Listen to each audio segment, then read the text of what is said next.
Piensa en una niña de 11 o 12 años que conozcas. O imagina ser una, tener esa edad. Imagina que tu padre muere y tu madre se casa con un señor islamista que decide sacarte del colegio y con 14 años forzarte a casarte con un señor que no conoces de nada. Te escapas de casa y años después ves a un político hablando de la maravillosa integración de la comunidad musulmana local y descubres que el interlocutor de ese político es ese señor, ese padrastro, que quería forzarte a casarte. Pues eso es parte de la historia de Hanan Serrouk, con quien hablo hoy. Conocí su libro Coraje en una entrevista que el canal Value School publicó con Paloma Hernández, que os recomiendo mucho. Hay una realidad que tenemos que conocer y entender, y es que en Europa hay grupos de islamistas que tienen costumbres propias de hace siglos, y que encima piensan que los demás somos unos infieles despreciables. Lo que a mí me hizo darme de bruces con esta realidad es un vídeo que vi en X de un informativo sueco. Se hablaba de una mujer que vivía en un barrio de Estocolmo donde vivía mucha población musulmana. Un día estaba tomando una copa de vino en el porche de su casa y un vecino le dijo que no debía beber vino y que no debía vivir sola, sino que tenía que tener un hombre a su lado. No sé el tono en el que se lo dijo, pero todos podemos imaginar en qué podría derivar eso. Como también todos sabemos que no podemos confiar en lo que vemos en redes sociales al 100%, le mandé el vídeo, que por supuesto estaba en sueco, a una compañera de trabajo sueca. Y le pregunté si lo que traducían en el post de X era, digamos, fiel al vídeo. Y ella me dijo que sí. Y que lamentablemente eso era algo que estaba pasando en ciertos barrios de Estocolmo. Y para que esto te pase, no hace falta enamorarte de un islamista radical y que te lave el cerebro. Simplemente basta con que tus vecinos de enfrente se muden y vengan otros que son así. No voy a proponer soluciones a esto porque no las tengo, pero me gustaría contribuir a difundir esto que está pasando. Vamos con la charla con Hanan. Pues como os comentaba en la introducción, tenemos aquí a Hanan. ¿Cómo estás, Hanan? Muy bien, muy contenta de estar hoy contigo. Muchas gracias por aceptar la invitación. Y bueno, me gustaría dividir la conversación un poco en dos partes. Primero tu historia, para que quien no la conozca se ponga un poco en contexto, y luego tu perspectiva sobre la implantación del islamismo en España, que es un tema que más y más nos va preocupando. Tus padres emigraron de Marruecos a España en los 60, tú naciste en Barcelona, y en tu libro Coraje cuentas que tus dos identidades, la española y la marroquí, convivían sin conflictos en tu infancia, o sea que no había ni segregación ni discriminación positiva. ¿Nos puedes contar un poco sobre esta idea? Sí, el hecho es que, digamos, que las cosas estaban claras en el sentido de que mis padres decidieron venir a un país que les daba una oportunidad de avanzar, de mejorar, que les daba unas oportunidades de crecimiento y con la con la idea clara de que, pues, que querían formar parte de esta sociedad, ¿no? Eso no suponía que renunciaban a lo que eran, ni su identidad cultural, ni nada, sino que simplemente era una oportunidad de desarrollo, de formar parte de una sociedad que era diferente a la que venían, con unas tradiciones, con unos valores, con unos mecanismos diferentes, el cual decidieron formar parte de ello, ¿no? Y por otro lado, la sociedad, la España de entonces que les acogía, también lo tenía claro, eran unas personas que vinieron a trabajar, a buscarse un futuro, el cual pues lo encontraron y no había más dramas. Habían elementos en común, pues evidentemente era la lucha diaria, las cosas de lo humano y cotidiano, ¿no? De llegar a final de mes, de tener una vivienda, de educar a los hijos, y esos elementos los unían y se relacionaban a través de aquello que generaba puente, ¿no? Pues en este caso, pues tener un hijo a cargo o las inquietudes sobre el trabajo, la vivienda, pues hacía que formasen parte de comunidad. Y de alguna forma ellos, mis padres y muchos inmigrantes de entonces, pues su anhelo era ser ciudadano, o sea, hacían un proceso de emigrar para ser ciudadano de ese país con lo que conllevaba. No tenían idealizado o no había el juego ese de regodearse en el ser inmigrante, ¿no? El elemento de victimismo, ni mucho menos, ¿no? Y por otro lado, no se cuestionaban la forma de vida que habían en la sociedad que les acogía, porque era la sociedad que habían decidido, ¿no? Algo que ahora lo explico y que parece pues lógico y natural, a la hora de la verdad, pues ahora no no se está aplicando, ¿no?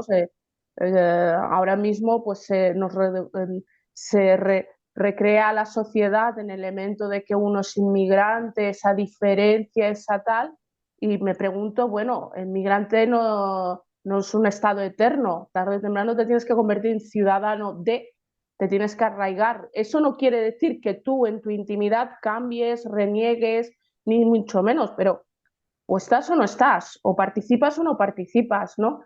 Y evidentemente no estoy diciendo que mi país, España, es el país perfecto para todo el mundo. Tiene sus pros y contras, pero tú decides sí o no, ¿no?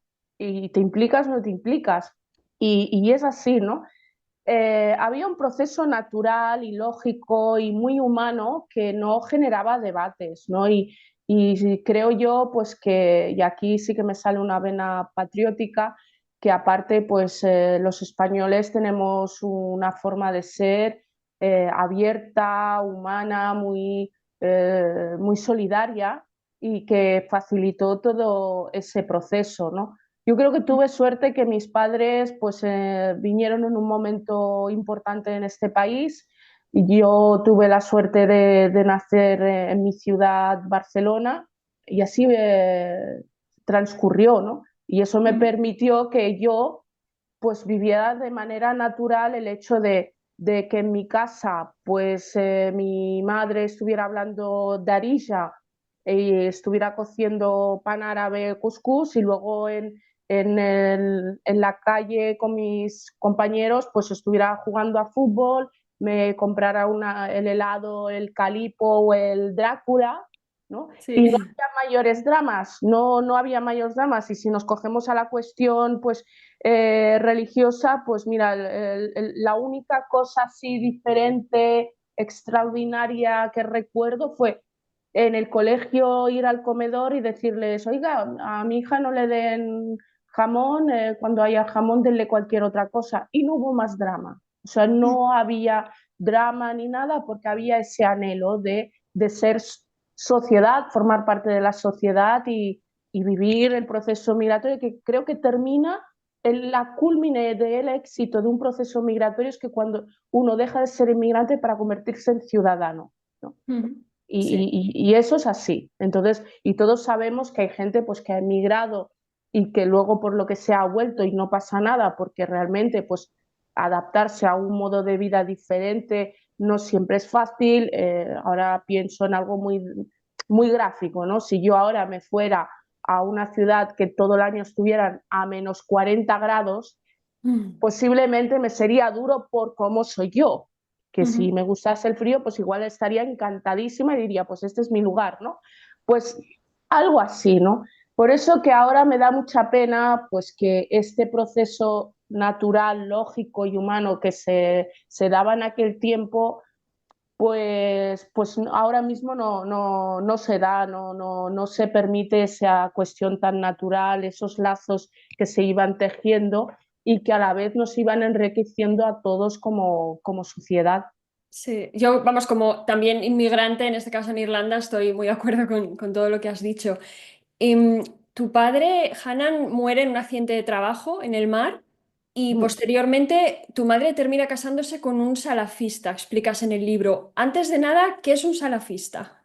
Salafista es la corriente más ultraortodoxa dentro del Islam y apela a vivir como en la época que se redactó o se reveló el Corán, ¿no? Y son los que hacen que cualquier aspecto de la vida, sea cual sea, se rige bajo las leyes de la Sharia o ley islámica. Ujú. Eso lleva pues que desde regula absolutamente todo, desde cómo se relacionan hombres y mujeres entre sí, el rol que puede tener una mujer, la prohibición absoluta de tener relación con los infieles, Que somos el, nosotros, los demás. cualquiera que no sea musulmán es un infiel o que llaman ellos el kofar. y así en infinidad de detalles de lo cotidiano, ¿no? Desde que no se puede oír música, de retirar la televisión, la escolarización en aquel entonces, pues como era con infieles, pues no se aceptaba, a el hecho de la vestimenta, ¿no? Ya no solamente es la cuestión de un hijab, sino a más, pues el decoro absoluto, ¿no? Y, y tienen una cosa que es la más terrible para mí, es que la mujer permanentemente es un objeto considerado de alteración social y de la moral, ¿no? Es la figura física femenina, ¿no? La feminidad, la expresión femenina, su voz, su pelos, absolutamente todo es una amenaza. Y por Ujú. eso esa obsesión con eliminar cualquier elemento femenino, ¿no? De taparse el pecho, por eso a veces hemos oído barbaridades como cuando algún predicador dice el perfume es una amenaza, ¿no? Porque claro, el perfume hacia ese elemento femenino, etc. Y eso supuso un shock porque evidentemente, pese a que pues, mis padres venían de Marruecos, venían de una realidad y una forma de vivir la religión y la vida muy diferente, absolutamente. Por decir algo, ninguno de ellos ni rezaba ni nada, hacían algunas prácticas, evidentemente, pues el ramadán y tal, pero la religión no era lo que regulaba su vida y permanecían en un ámbito más espiritual, interno, ¿no? Y sí que, pues, mi abuela, una señora mayor, pues sí que rezaba, sí que llevaba el hijab, pero mi madre y yo tomé la decisión en el libro de poner la fotografía de mi madre cuando yo era pequeña, donde se ve una mujer con unos pantalones acampanados, un pelo largo, muy años 70, muy hippie, porque es muy gráfico, ¿no? Una mujer de entonces viniendo de ese entorno con esa libertad de expresar su identidad femenina, ¿no? Ahí tan presente, tan fuerte, como luego con los años y estando en un país europeo eso desaparece. Sí, y cómo, bueno, ya nos has, digamos, explicado un poco cómo cambia tu vida a partir de entonces. Ese hombre llega a vuestra casa y cómo cambia tu vida como una niña que eras. Pues mira, podemos pensar que el hecho de que tu madre se case con otra persona pues es algo pues, que genera recelo y tal, pero no iba por ahí. El miedo, la inseguridad que surgió en nuestro hogar fue el constantemente sentirse observada, con miedo a cometer errores, ¿no? Desde el tono de la voz, oír la música a escondidas, dejar de hacer deporte. El libro explico anécdotas, ¿no? De cuando fui a natación y el gorro de piscina y todo eso desapareció de repente. Es como pedir permiso constantemente para hacer cualquier movimiento al extremo de incluso hasta respirar, ¿no? Era el tono de la voz, el taparse, evidentemente aparece el hijab, ese control del largo del vestir, y luego surgió el mensaje este de que había que separarse de los infieles, ¿no? Una de las cosas que le horrorizaba era que tuviera relación con mis compañeros de clase, mi madre entre sus compañeros de trabajo y todo eso, y todo eso desapareció, ¿no? A tal extremo que pues la cosa más terrible y la que ha marcado mi vida fue el hecho de coger y decir qué hace una mujer, o sea, no era ni siquiera para una niña, una mujer no va a hacer nada estudiando con unos infieles, tendría que estar en casa, ¿no? Y eso pues supuso el primer varapalo enorme en encontrarme de repente, pues diría como secuestrada en casa y sin poder continuar mi escolarización. ¿Con qué edad te sacan del instituto? Supongo que era. Entonces es diferente, estamos en la época de GB. Vale. y yo iba a cumplir 12 años. Ostras, ¿pero era legal? Mira, ahí no es legal, o sea, nosotros la ley nos ampara, nos dice que los niños tienen que estar escolarizados, pero ¿qué sucede? Yo era la primera niña de origen marroquí en el colegio y se dio un argumento de que era la tradición Ah, y habló con el director, ¿no?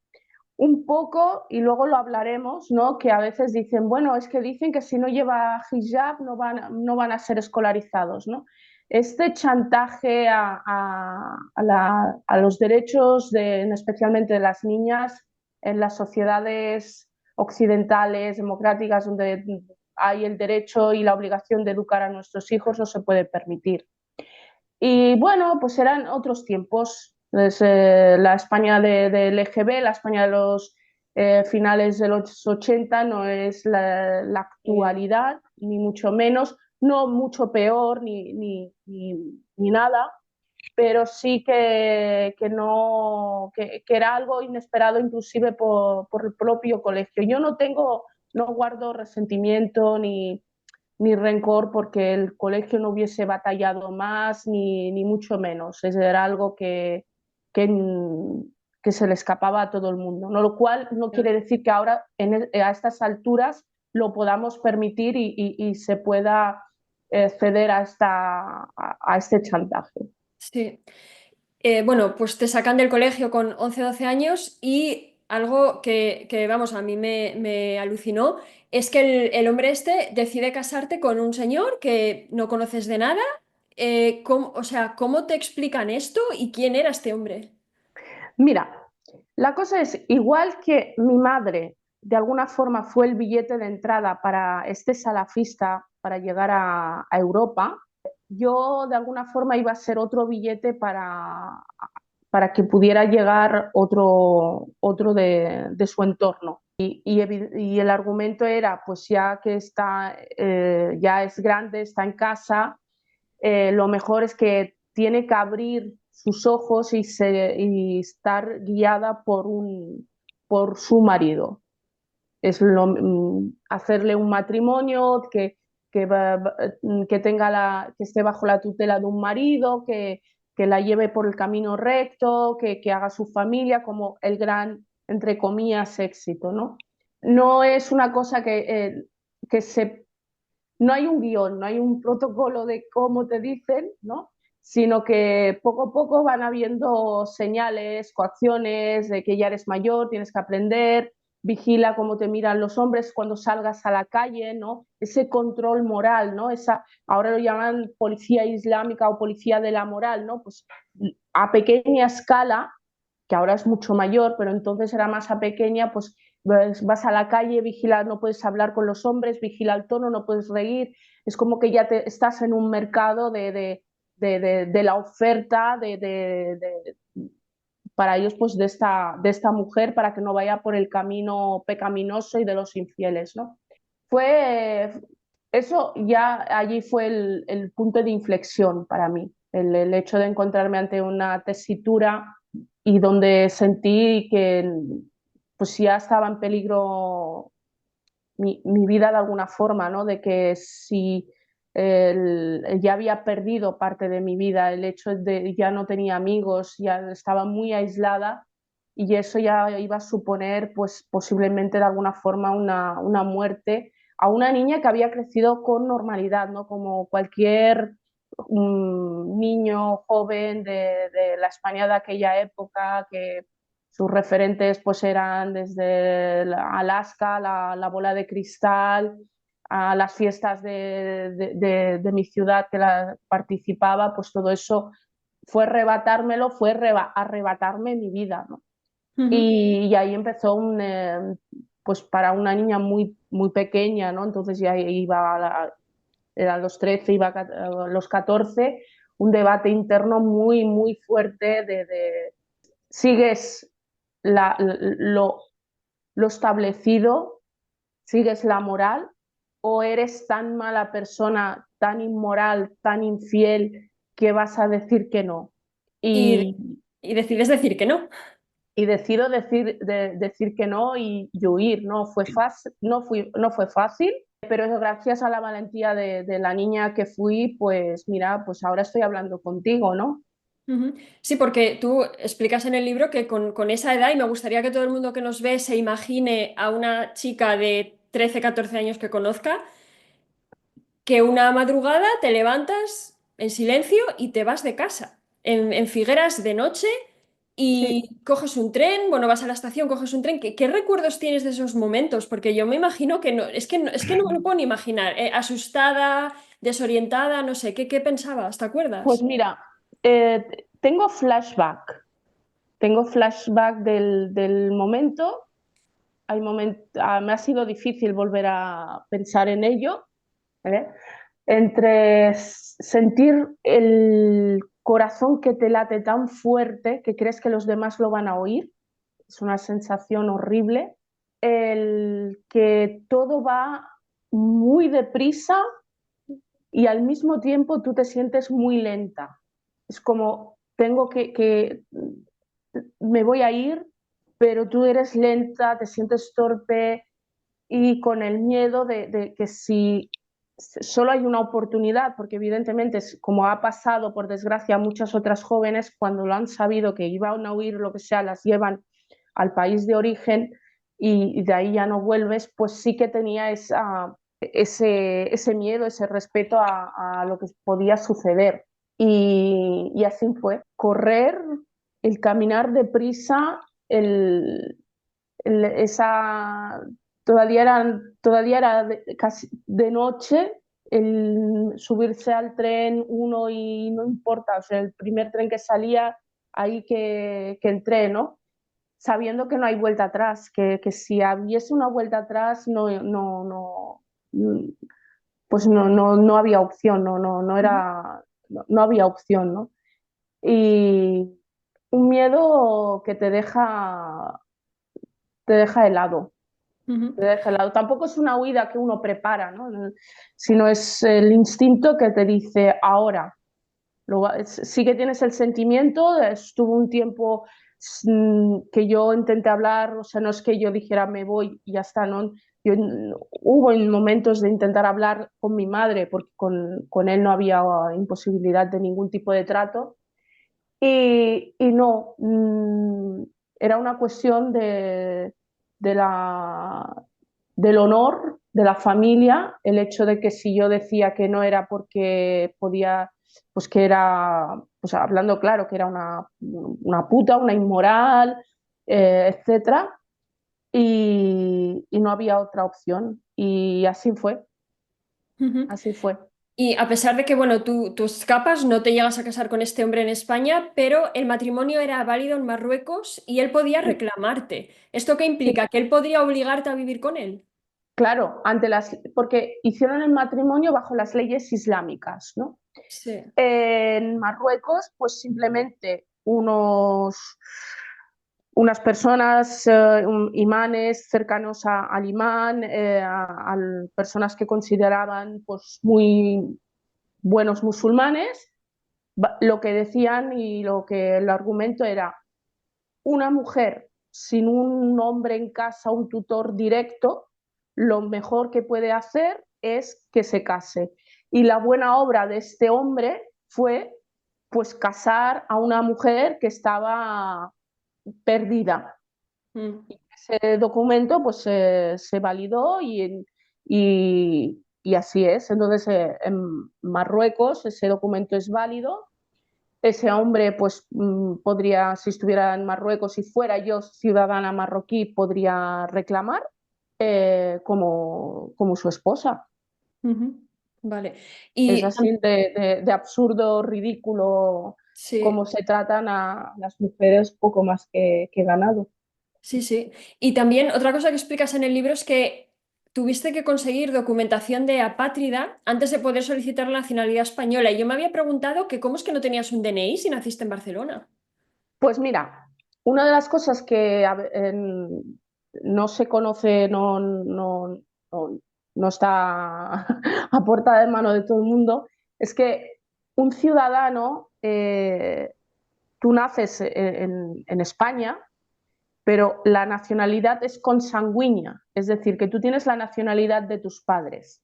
Si tus padres cuando tú naces no te solicitan la nacionalidad, en este caso española, se entiende que tú sigues la nacionalidad de tus padres.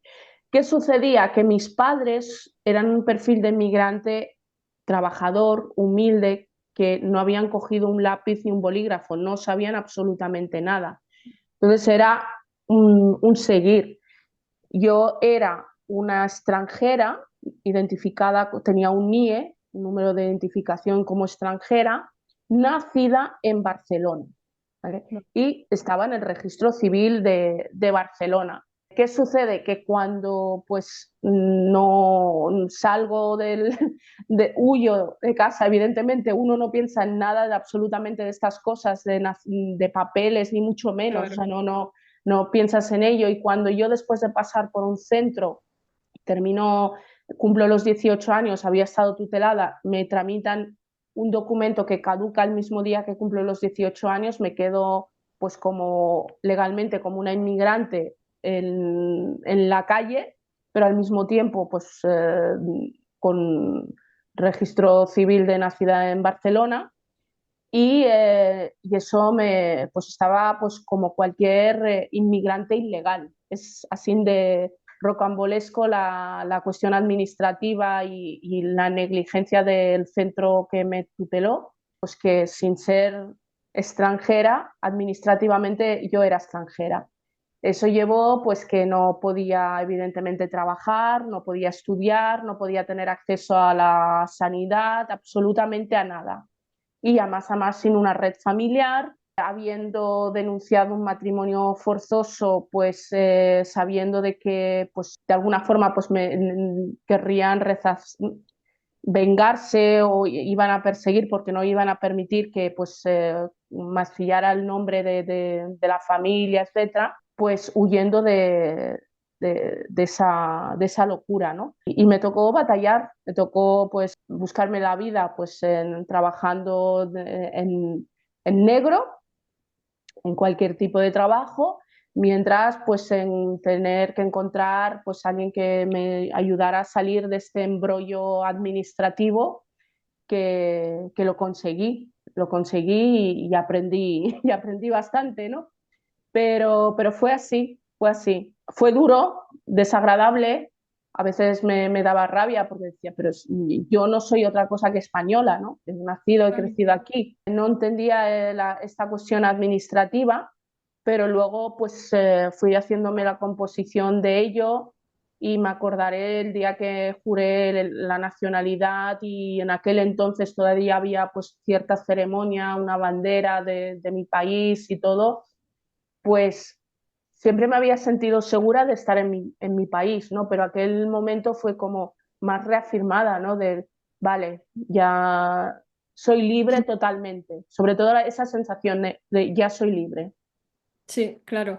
Y a partir de este momento en que huyes, ¿cómo queda tu situación en la comunidad de la que escapaste? Porque mencionas en el libro que ellos tenían el deber de enseñarte como una traidora. Sí, sí, sí, sigue igual, ¿eh? No ha cambiado. Pues como, pues eso, soy una persona repudiada, soy una persona repudiada no solamente por la familia, sino por la comunidad. Y evidentemente no soy ejemplo ni voz autorizada para nada. Al contrario, pues el que pueda o se sienta tan ofendido, interpelado por mi libertad, por decidir tener mi vida propia, pues está legitimado a dañarme. ¿Y has vuelto a Figueras? He vuelto un par de veces con algo de miedo. Una vez tuve una experiencia pues bastante desagradable y creo que en este caso Figueras es un punto complejo, es un punto complicado que no es justamente un sitio para personas como yo poder sentirse seguras o protegidas como para pasear tranquilamente. Ujú. Es increíble en tu propio país. Sí, Sí, sí, no, yo muchas veces lo comento y pongo el ejemplo, ¿no? Yo me puedo tomar una caña, un café en la terraza de un bar en Casablanca o Rabat, Marrakech o no sé, cualquier otro país, Túnez, y en nuestros barrios en España y conozco al detalle Cataluña, pues es imposible. Ujú, Ahora sí. mismo tú y yo, tú con tus tirantes, yo aquí, decidimos de irnos a tomar una caña pues, en Figueras, en algún barrio, no la podíamos tomar. Madre mía. O sea, que no es porque tú seas tú y te conocen, es que en No, general... no, ya es una cosa generalizada. Si a más, pues tienes un cierto activismo o Claro, tienes una voz o tienes una historia detrás, es mucho más complejo. sí. Y luego te preguntaré un poco por, digamos, situación de la sociedad española, pero antes quería mencionar que tiempo después, ¿no? Entras en contacto con la política, supongo que verían en ti a alguien muy, muy útil. Suena mal, pero es verdad, tu perfil es muy jugoso políticamente Sí, hablando. ¿Cómo sí, fue tu sí. experiencia con los políticos? Bueno, mira, en la experiencia de todo se aprende. Yo a mi edad digo, pues todo lo que he vivido me ha servido para aprender, ¿no? Pero digamos que como no tengo miedo a la realidad de la calle, no tengo miedo a buscarme yo la vida, en el sentido que a mí no me conquistan con una nómina o un cargo tal. Cuando has perdido el miedo a la calle, eres una persona libre, fuerte, entonces no te van a domesticar. A mí no me van a domesticar y eso se ve que ya lo tenía, ¿no? Entonces, evidentemente una persona con curiosidad, con compromiso, pues la política es muy jugosa, es muy interesante. Pero enseguida entendí que yo no quería ser el complemento folclórico. Yo no, con perdón, yo no soy la mora de relleno. No, yo no soy la mora que ha aprendido, habla bien castellano o catalán. Yo soy una ciudadana más Ujú, con unas inquietudes, unas ideas como las que puedas tener tú o el vecino de enfrente. ujú, Entonces, desde el primer momento tenía claro que las cuotas no iban conmigo y que no iba a ser una persona de cuotas, ¿no? Tuve, bueno, pues la suerte en su momento pues de conocer un poco las intríngulis internas alrededor pues, de una persona tan referente en Cataluña como ha sido Jordi Pujol y de poderlo tratar.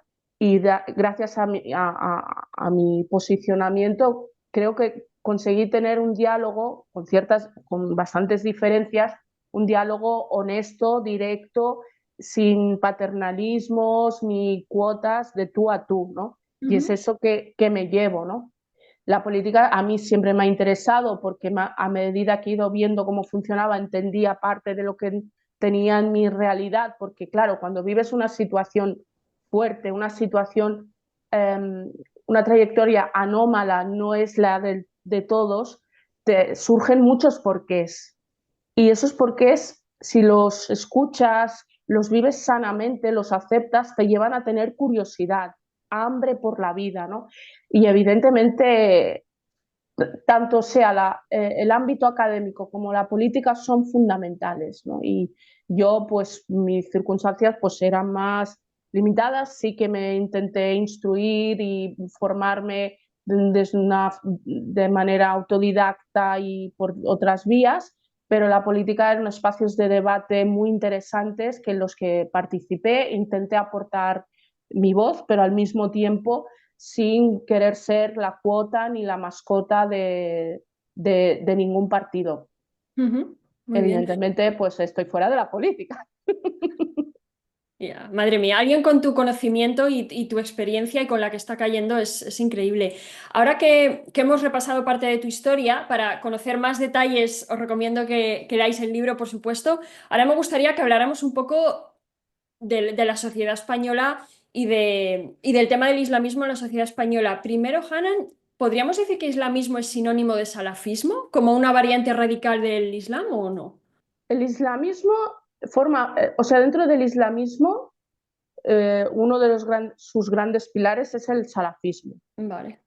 Entonces, el islamismo es la que le define todo lo que organiza y regula la sociedad bajo los parámetros de la Sharia, los movimientos que quieren instaurar la ley islámica, ¿no? Y globalmente conocido o de referencia, eh, pues ellos se unen bajo el paraguas, las diferentes corrientes que hay en el islamismo, hermanos musulmanes. Vale. Hermanos musulmanes, poca broma porque desde que lo fundó Hassan al-Banna allá en 1900, ahora no quiero decir creo que es 1928-1930, ¿vale? En Egipto, a día de hoy, fijaros que sigue vigente, muy vivo y activo.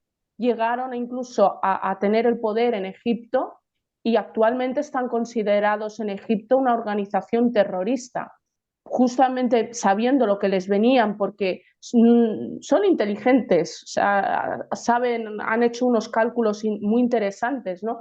Porque se han internacionalizado y han querido copar y arraigarse en Europa y en las democracias occidentales, porque sabían que tanto en Egipto como en el Magreb habría reacción social y política que los excluiría o estarían ilegalizados.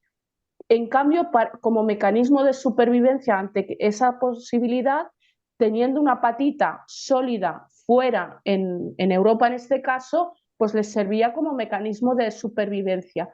Uno, para ganar más seguidores; dos, para recaudar más fondos; y tres, para no terminar su capacidad de impacto. Ujú. Entonces, allí están, ¿no?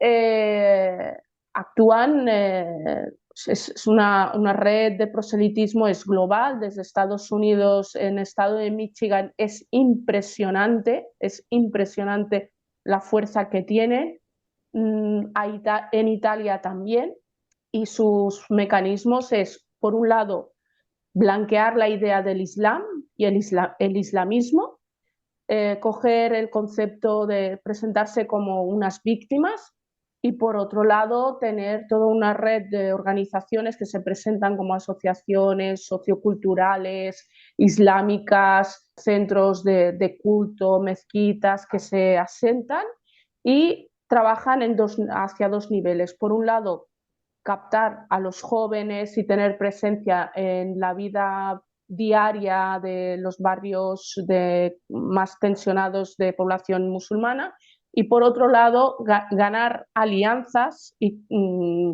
con políticos, pues en este caso pues, alianzas ideológicas con la izquierda y la extrema izquierda, con el argumentario de no la islamofobia y el Ujú. racismo, el discurso victimista, y al mismo tiempo necesitan, porque tienen que estar latente el debate, que hayan discursos por otro lado de odio, ¿no? De señalamiento y tal, porque se retroalimentan, ¿no? Entonces Claro. yo siempre hablo de la yihad intelectual, ¿no? Que nos someten, y que no se está haciendo frente de manera inteligente, ni mucho menos, porque no tenemos conciencia social ni política de lo que ello conlleva y hacia dónde Sí. vamos a llegar. O sea, ellos, digamos que tienen y dicen abiertamente que su objetivo es implantar la Sharia, la ley islámica. No, no, no, no. Vale, vale. Así abiertamente no. En los círculos, pues evidentemente, pues ya hablan del banco islámico, que es más honesto, las finanzas islámicas, la libertad, hablan de la libertad de culto, han blanqueado el hijab, ¿no? Como salen jóvenes diciendo, es mi libertad, yo me lo pongo, pero usted sabe que el hijab, yo acepto que una mujer pues sea militante islamista y se ponga el hijab y lo lleve, perfecto, yo la voy a respetar, no lo voy Ujú. a compartir y lo voy a rebatir, ¿no? Pero estas jóvenes que dicen, no, no, es mi libertad. Y tú sabes que eso quiere decir que cuando pasas delante de una mezquita, en una calle donde hayan hombres, tienes que bajar la mirada, bajar la voz, porque si no eres una provocación. Tú sabes que ese símbolo es un símbolo de pertenencia a un orden social. que cuando llega el hijab está llegando ese orden social. Entonces, Vale. si uno quiere militar en eso, yo no soy fan de las prohibiciones, si uno cree que va a militar en eso, adelante, pero tenemos que hacer una contranarrativa. Claro, tú mencionas en el libro o en alguno de los artículos que leí tuyos que lo que dices, ¿no? Que el hijab es más que un símbolo religioso. Entonces, podemos suponer que cuando vemos a una chica con hijab hace o debe hacer todo lo que tú explicas, de bajar la mirada cuando pasa delante de hombres desconocidos, etcétera. Claro, es que primero, el hijab mm, para mí no es un símbolo religioso, no se le puede comparar Una con cruz cristiana. una cruz, no, es un símbolo de pertenencia a un orden social y moral, donde la mujer es el instrumento de la moralidad de una sociedad y que está al servicio de ello. Ujú. Entonces, la persona que lleva el hijab, si es consciente de lo que está llevando, tendría que entender que realidad es otra cosa, que ahora mismo están utilizando miles y miles de jóvenes europeos con el instrumento del hijab, como que lo eligen libremente, que salen las hijabistas en los canales de YouTube, cómo maquillarse, cómo no sé qué. Sí, es un juego, pero detrás no son conscientes de lo que hay detrás. Hermanos Ujú. musulmanes, cuando le dicen en ese famoso vídeo donde Nasser dice, me han pedido que las mujeres llevan hijab y se ríe Nasser, es que no era una petición al uso, era como marcar un orden social, la mujer en un plano, los hombres en otro, la Va. mujer sometida al orden de la moralidad que ensalza el hombre. Eso por un Ujú. lado. Y que la democracia, los principios de igualdad, los derechos humanos no existen. La democracia para los islamistas es un elemento corrosivo de la moral del hombre, según ellos, ¿no? Y los derechos humanos, pues es una fantasía. Su concepto, su percepción de derechos humanos es totalmente otra y diferente. No es un símbolo religioso porque entonces que me digan que las mujeres de Argelia en 1940, si en Argelia o Marruecos no eran musulmanes. Que alguien me diga si la familia real marroquí o jordana no son musulmanes. Esa era mi siguiente pregunta. ¿Puedes ser una buena musulmana y no llevar hijab? Por supuesto, Vale. hay muchos buenos musulmanes que no islamistas que practican y su fe es interna y ya está. Entonces, la confesión religiosa y cómo se vive internamente y tal nunca ha sido, no es el elemento de, de, de crisis ni de discusión. La discusión y lo que genera y busca la confrontación es el islamismo y Vale. quiere que haya confrontación porque necesita que haya un ellos y nosotros. Ujú. Vale. O sea Porque que, en menús, por ejemplo, algo tan sencillo. Antes he explicado que mi madre les dice a los del colegio que en el menú no me den cerdo y me den cualquier otra cosa y no hubo mayor problema. Ahora lo que se pide es una absurdidad de menús halal, no sé qué. Oiga, es lo que hay. Menú igual para todos. Si igual que uno tiene una alergia, no come zanahorias, el suyo no va a comer jamón y no pasa nada. Pero claro. sí que generan debate porque necesitan que haya ese debate, porque necesitan generar líderes que surjan liderando y que haya un debate para que esos tengan un rol, Claro. para que crezca esa idea de una identidad islámica. Ujú. En Francia tienen un partido, los demócratas islámicos. ¿De qué Sí. democracia hablan estos islamistas? Si son lo opuesto absoluto. Sí. Y no sé cómo preguntar esto, Hanan. ¿Puedes decirnos más o menos qué proporción de los musulmanes son así? En plan, fuerza a mi mujer a llevar hijab. Porque claro, yo trabajo en una empresa tecnológica aquí en Irlanda y por supuesto tengo compañeros musulmanes, tienen como un grupo de inclusión de musulmanes Y yo o sea, los veo y me pregunto, ¿serán así? O sea, vemos un musulmán por la calle y ¿qué probabilidad hay de que sea una persona así tan radical, tan intolerante? Mira, no viven ellos lo que para nosotros es una intolerancia, una violación de los derechos fundamentales. Para ellos, de entrada, no es una intolerancia. Como, claro, claro, desde su punto de vista. Para ellos, claro, para ellos es lo normal, ¿no? Que una mujer sea precavida, respetuosa, moral, pues es lo normal. Que tú eduques para que tu hija baje la cabeza y no llame la atención, no tenga voz propia, no enseñe su personalidad, para ellos es educar, ¿no? Y luego están otros, un reducto más pequeño, que son los violentos que utilizan la fuerza, los que vemos que salen en los medios y que en algún momento pues destacan. Es una minoría, pero Vale. esta yihad de la que yo hablo, este islamismo, es como una humedad en la pared que penetra, penetra y tal.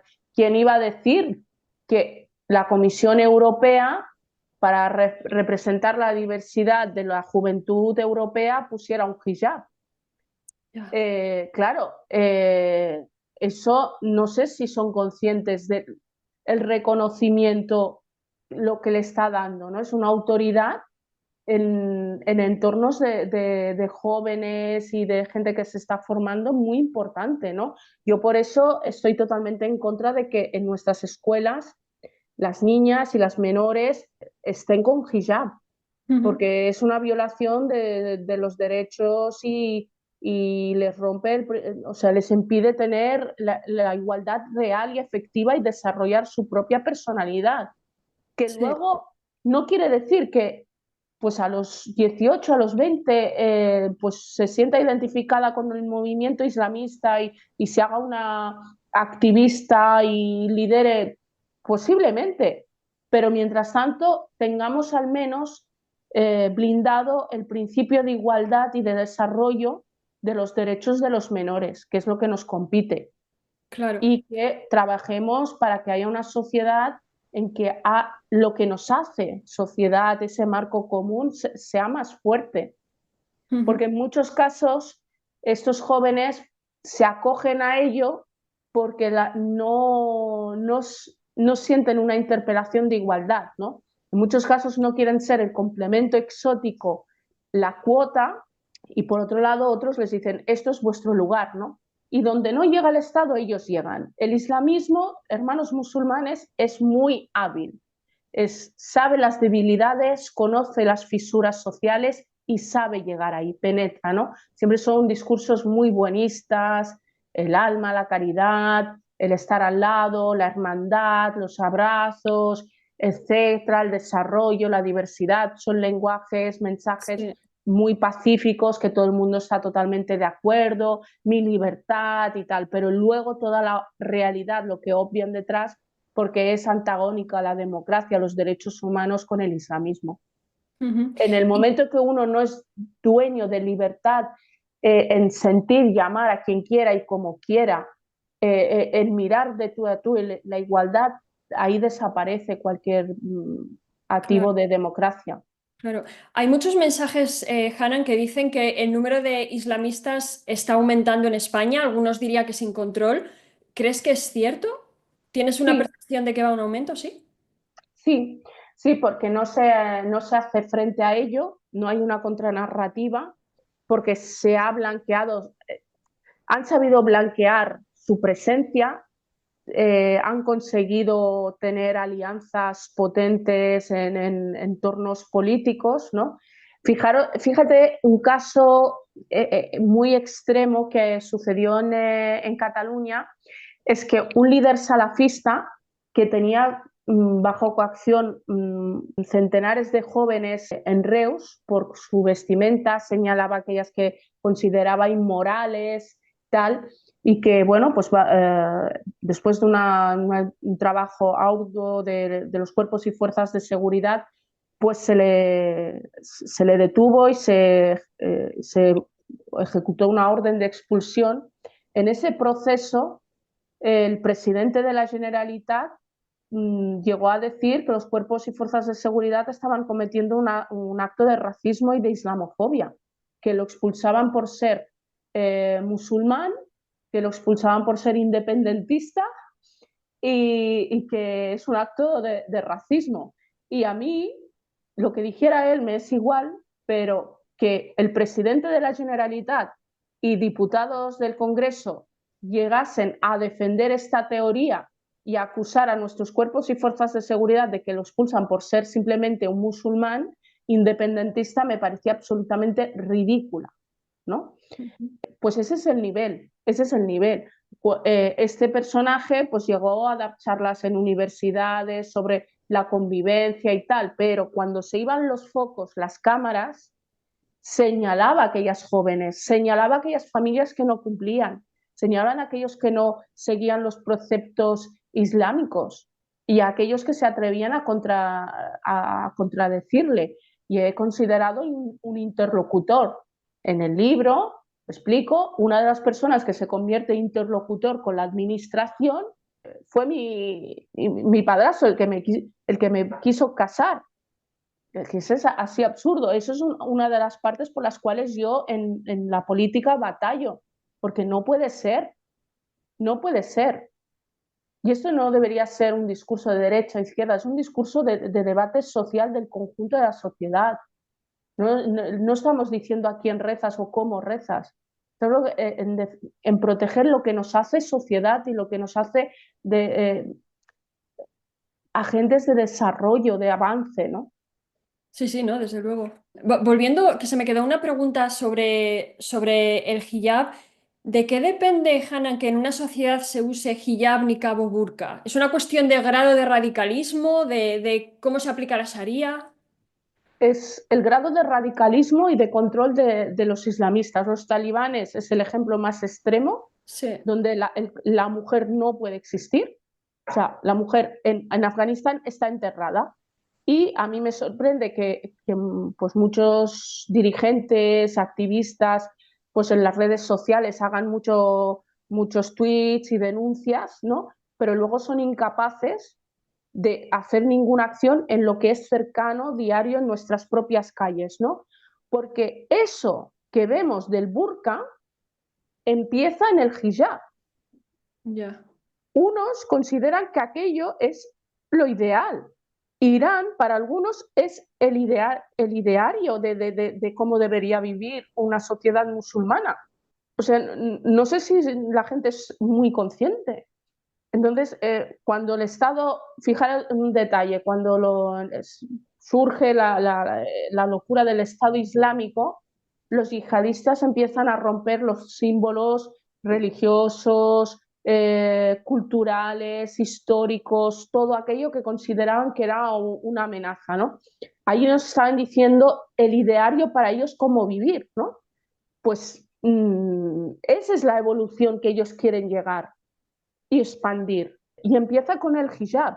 Y el hijab ha avanzado en el sentido de, no estamos hablando de un pañuelito, el hijab es el que es, la sumisión, pero los metros de tela que te separan de unos de la sociedad, porque es un símbolo de control y de separación de los que consideran infieles, esas telas crecen y algunas se las ponen como muy contentas, ¿no? Ay, mira, yo, más tela y más tela, ¿no? Como un grado, ¿no? Y yo soy más, y yo soy más. Me parece ridículo y estúpido, ¿no? Esto que digo sobre el juego que llevan algunos, me pareció muy perverso una rapera, aquí también, en Cataluña nos llevamos la palma de la ridiculez, que iba con el hijab, ¿no? Y, oh, qué bien, una rapera con hijab y tal, ¿no? Era absurdo y yo pensé, a ver cuánto tiempo duras, porque claro, vas a durar lo que vas a durar, porque cantar, música, hijab y exposición pública es contrapuesto absolutamente. Pues esta mujer cogió y como ya no le iba tanto el marketing esto, se lo quitó, ¿no? Ella se lo quitó tranquilamente y hace su vida y está súper contenta, ¿no?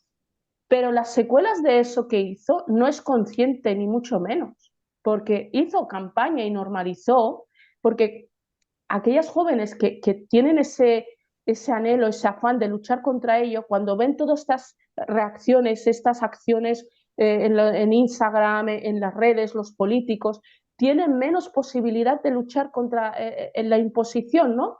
Porque lo primero que le dicen es, mira, si una diputada está con el hijab, ¿tú quién eres para quitártelo? Mira, si una Claro. rapera está con el hijab, ¿tú quién eres para quitártelo, no? Tú eres más inmoral, ¿no? Posiblemente yo, si hubiera tenido la sociedad que hay ahora, cuando yo decidí irme, posiblemente no hubiera podido huir. Ahora es mucho más difícil huir.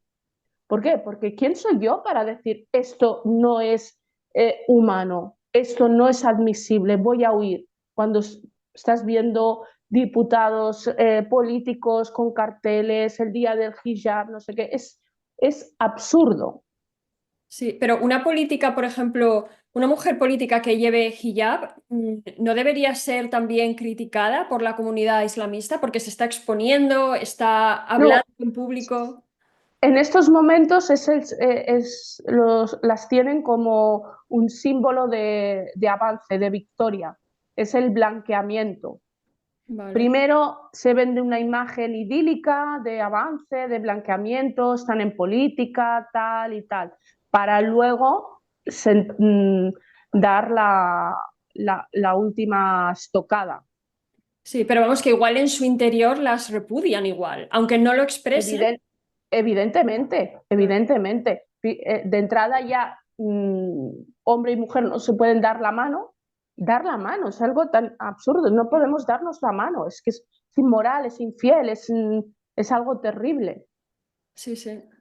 Esto sí, Antes, hace un rato mencionabas que es un chantaje el hecho de que alguien diga vamos a permitir el hijab en los colegios y en los institutos, porque claro, si no la sacan del colegio, ¿cómo gestionarías tú esto? Porque si prohíbes el hijab, o sea, ¿qué propondrías? ¿Que vaya la policía y se asegure de que esa niña está escolarizada o cómo? hombre, todos los padres tenemos un deber que es escolarizar a nuestros hijos.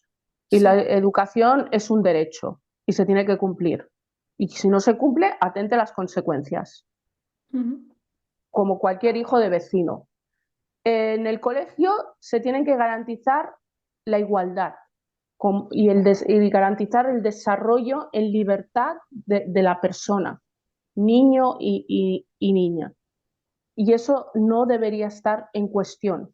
No deberíamos estar cuestionándolo para nada, para nada. Entonces, aquellos padres que creen que tienen que llevar sus hijas con hijab y tal, que se planteen en qué país están. Ya. Replantéate, o sea, ¿dónde has venido a vivir? Es que yo les digo, si yo me hubiera planteado, si yo me voy a Nueva Zelanda y la gente camina descalza y yo no quiero caminar descalza o lo que sea, Ya. posiblemente pues no es mi sitio y me lo tengo que hacer mirar yo porque yo lo he elegido. Entonces, Ujú. Europa, España no es Irán, España no es Marruecos, España no es Afganistán, pero es que no debemos anhelar que se convierta en eso, ni mucho menos. No, no, desde luego. Y Sí. tiene que sumar la diversidad social que tiene, evidentemente, porque es un potencial. Lo vemos donde se ve claramente, yo soy fan de nuestros cuerpos y fuerzas de seguridad, justamente ahí. Ahí la gente participa y sirve a todos los ciudadanos, indiferentemente que se llamen María, José o Mohamed. Hacen cumplir la ley. Y ya Ujú. está. Y a más, cuanta más diversidad, más conocimientos culturales, más perspectiva de forma de analizar lo que nos rodea, somos mejores y los Ujú. hacen mejores. Pues nosotros como sociedad es lo mismo. Sí. A mí me interesa que pues la sociedad del futuro pues esté pues un José, un Mohamed, una Fátima, una María súper cualificados, preparados, que cada uno de ellos tenga su diversidad, que la aporten a lo que nos hace sociedad para que seamos mejores, pero en ese marco común Sí. y no que vaya a la deriva, a, una, a un cambio, a una metamorfosis hacia algo que en otros países lo llaman el oscurantismo. Fijaros que en Marruecos, cuando hablan de los movimientos radicales islamistas, pues una parte de la sociedad lo llama el oscurantismo, porque van hacia la oscuridad, ¿no? Ujú. El partido islamista que ha ganado las elecciones, hasta las primaveras árabes, era un partido ilegalizado, estaba en la clandestinidad. Pero en el momento que lo legalizan, dentro de esa reforma de la Constitución marroquí, incorporan la libertad de culto. Y hay una batalla constante contra el islamismo. Ellos están en el poder, pero en la sociedad hay una batalla activa Ujú. en prohibir que se fabriquen burkas, socialmente está rechazado. Han surgido burkas, niqabs en Marruecos, han surgido niqabs. El niqab es la tela negra que solamente se ve en los ojos. No es una vestimenta marroquí, pero ha llegado, está ahí y están batallando contra ella. Que no nos pensemos que esta lucha contra el islamismo solo está asentada entre Europa y que llega a los miles. No, no, no, es una batalla global. Y Sí. quizás deberíamos también fijarnos en ciertos países cómo hacen frente a ella. Cuando se habla de que hay una unión contra la lucha del radicalismo con países como Marruecos, España, Francia, es que es cierto, es cierto. Y creo que la sociedad nos deberíamos de un poco de poner las pilas en este sentido. Cuando el gobierno en su día dijo que iba a haber una contranarrativa, muchos pensamos que esa contranarrativa estaría enfocada a no caer en la corriente del islamismo. La decepción fue que salieron como unos dibujos, unos cómics bastante absurdos que no que pasaron desapercibidos y una vergüenza. Pero bueno, tenemos que estar ahí, tenemos que estar allí. Sí, de hecho, ahora que hablas de cómo Marruecos lucha contra el islamismo, te he leído decir que el islamismo ha prácticamente borrado la identidad marroquí y es verdad, y tú dices, fijaos que cuando te digo Marruecos, ¿en qué piensas? Y piensas en una mezquita, por ejemplo, o en cosas que son propias musulmanas o islamistas, y lo mismo con cualquier país musulmán, ¿no? Es increíble, Mm, yo nunca me había dado cuenta de esto. sí, por ejemplo, Marruecos lo tenemos más cerca, pues ahora en Marruecos pensamos hijabs, mezquitas, Sí. musulmanes, ¿no? Y es mucho más. La sociedad marroquí es es mucho más diversa de lo que nos imaginamos. Un marroquí puede ser cristiano, puede ser judío. Ha habido Claro. un pasado judío importantísimo. Marruecos es una sociedad viva, tiene cultura, música, tradiciones, universidades, poetisas. En la inauguración de la gran mezquita de Casablanca, justamente como una llamada de atención, lo que se hizo es que fuera una mujer que leyera un poema en el atril más alto destinado al imán, a la oración, como símbolo de que aquella mezquita no iba a ser el feudo del radicalismo, ¿no? Y que muchos lo criticaron, pero ahí está, Ujú. ahí está. Entonces, es fijarse en los detalles, repasar la historia y entender de que algunos debates no son de derechas o izquierdas, ni blanco y negro, y que es más complejo y que tenemos que tener mucha más conciencia. Ahora, por desgracia, pues está todo muy polarizado, como todo el mundo dice, y no da pie a la reflexión, pero deberíamos de tener, porque sí que nos jugamos el futuro más inmediato de los próximos 5 años. Antes decía 10, ahora digo 5. Ya. Y un tema que está súper candente en España desde hace años, el tema de los menas. Yo, la verdad que recuerdo hace años pensar, cuando empecé a oír hablar de estos chavales, yo di por hecho que eran huérfanos. Hasta que me dio por pensar que Marruecos no es un país que está en guerra. Y me dio por pensar, joder, ¿cómo es que hay tantos huérfanos en Marruecos? ¿Qué perfil tienen estos chicos? Pues mira, en Marruecos sí que tienen una realidad de los derechos del menor muy compleja. Es un país que igual que ha avanzado en algunos aspectos, en otros, pues el ámbito social no hay desarrollo, ¿no? Y es terrible. Entonces, tiene una cantidad de niños abandonados en la calle importante. Ahora bien, los que llegan hasta aquí justamente no son los niños más de la calle. mayoría, no todos, pero el 70% de los menores marroquíes que llegan, o supuestamente menores, tienen padres y madres que los utilizan como el puente para una inmigración futura. Envío a mi hijo, lo tutelan, se salta la ley de extranjería, ahora ya directamente, fíjate que antes hemos hablado de la nacionalidad, ¿no? Ahora directamente le damos la nacionalidad sin pensar en qué supone eso, ¿no? Y así luego trae al resto de la familia. Eso no es una protección, porque claro, el momento que traes, aceptas 100, pues ya en el 1997 ya se dijo, el momento que se acepten 20 habrá las puertas porque van a venir mmm, Claro. miles y miles, y así ha sido, ¿no? Esa es la solución, no es la solución. El sistema de protección de menores es para proteger los menores desamparados, ¿no? La solución es no aceptar la explotación migratoria de los menores y que Marruecos se haga responsable de su realidad social y que aquellos padres que no cumplen con sus hijos o qué tal, pues se atengan a las consecuencias, básicamente. Si uno de nosotros dice, mira, la educación en Finlandia es fantástica, pues mira, mando a mi hijo a Finlandia. En menos de 4 minutos, la Embajada de España en Finlandia tiene a los niños españoles enviándolos de vuelta para España, porque debe ser así, porque es lo normal y lo natural, lo más seguro y el mecanismo de mayor protección de un menor es que esté en su entorno social y cultural para que se pueda desarrollar. Y nosotros no somos, no tenemos la fórmula mágica de poder proteger toda la infancia de África, porque no es real. No, claro. O sea, y Y ahora nuestro sistema de protección de menores a más ya está absolutamente roto. o sea, ahora lo que se hace que es, llegan estos chavales en patera o lo que sea, ¿y qué hacen? Los meten en un centro de menas, ¿no?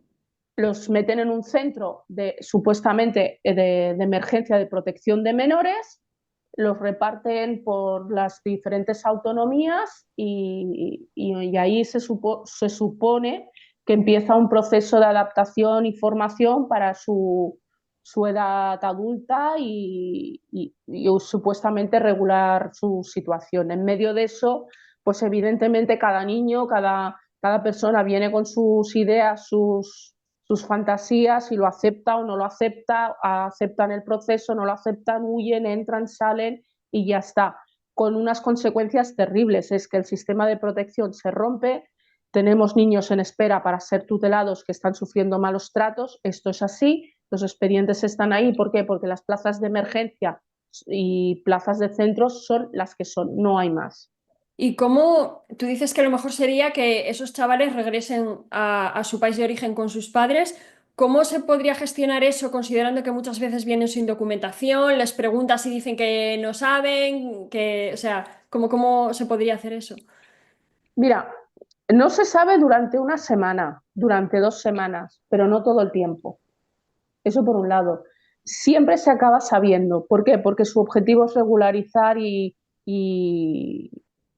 su proceso y tramitar sus documentos de extranjería, etcétera. Vale. Eh, yo las veces, yo he trabajado en centros de menores, siempre he acabado contactando con los padres. O sea, que sí Y que se llegan a saber quiénes son los padres. claro, claro, evidentemente, porque los padres preguntan, ¿has llegado? ¿No has llegado? ¿Ya estás comiendo? ¿Ya estás bien? Entonces, y fíjate tú que a veces vemos reportajes de madres y padres diciendo, se fue mi hijo y no sé si ha llegado o no ha llegado. Oiga, pues usted lo puso en la patera, Claro. ¿sabe? Si yo pongo mi niña en la lavadora, pues va a tener unas consecuencias. Si usted, perdón que sea así de ruda, pero es que es así. Sí, Si sí. yo pongo un hijo en una patera, pues van a haber consecuencias. Entonces, es así. ¿Que algunos los han querido transformar en éxito? Pues bueno, allá uno. Se ha generado un entorno y un oportunismo de unos egos y de unos intereses de lo que es el comercio, de la externalización de los servicios, se ha generado, es así. Y evidentemente nadie quiere quedarse sin el negocio. Por desgracia, ese es uno de los grandes problemas. Pero ni Europa ni España tienen la capacidad de acoger a toda la infancia de África. No, Ni no. la infancia de África, su solución y su éxito es estar en Europa. Claro. Y tú dices que se han seguido políticas de inmigración irresponsables. Entonces, Hanan, si tú, digamos, tuvieras pleno poder de decisión, ¿cómo afrontarías este tema tan complejo? Mira, este tema requiere mm, y- honestidad y política no pueden caber en la misma frase. Ya. Soy consciente de ello. Pero sí que hace falta un golpe de timón desde las propias instituciones europeas, porque ya no es un tema solamente de España. Falta un consenso de la gestión de las fronteras europeas. Eso por un lado. El saber porque se mezclan en la gestión de exiliados, refugiados e inmigración económica. Las presiones que vemos en las vallas, en las fronteras, esos saltos, eso no es inmigración. Y los países que están jugando y comercializando con las vidas de las personas que las hacen trasladarse, no se puede permitir. Y hay que tener una mayor responsabilidad y a la hora de financiar ciertos gobiernos. Los mecanismos de inversión para el desarrollo, me gustaría saber dónde están, porque no se les ve y de entrada están destinados para el desarrollo, para evitar estas avalanchas humanas, ¿no? No es posible que Marruecos tenga un desarrollo económico y un avance de inversiones brutal y en cambio en lo que son los derechos y las garantías sociales sea nulo. No es admisible que tengan jóvenes que se estén formando en carreras de educación social, asistencia social, psicología, pero no tengan dónde ejercer. Ujú. No, y eso hay que supervisar.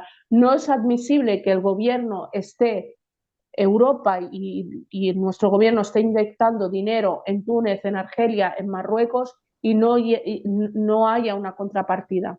Eso no es admisible. Y eso conlleva pues, gestión política, diplomática, de mucha más envergadura.